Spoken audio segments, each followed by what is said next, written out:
అన్నయ్య ఏంట్రా? ఒకసారి బండి అన్నయ్య బయటికి పోయేస్తాం. బండి లేదేం లేదు, 20 రూపాయలు ఇస్తా ఆటోకి వెళ్ళిపో.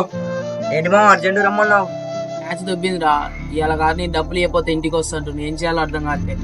ఇంటికి వెళ్ళి మీ అన్నయ్య కాలేజ్ ఫీజు అని 10,000 అడుగురా, ఆటోడు కట్టేసి. అన్నయ్య ఏంట్రా? కాలేజ్ ఫీజు కట్టాలన్నయ్య, ఈ రోజు లాస్ట్ డేటు. ఎంత కట్టాలరా?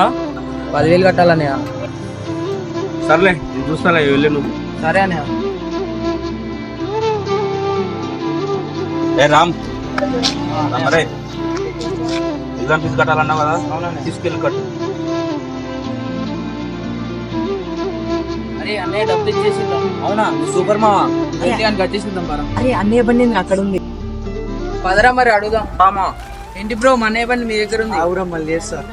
అన్నయ్య 10,000 కావాలని బండి కుదబెట్టి పోయిండు. బండి లేదేం లేదు, 20 రూపాయలు ఇస్తా ఆటోకి వెళ్ళిపో. మీ సరదాల కోసం బెట్టింగ్లాడి ప్రాణాలు మీకు తెచ్చుకోకండి. బెట్టింగ్లకు దూరంగా ఉండండి.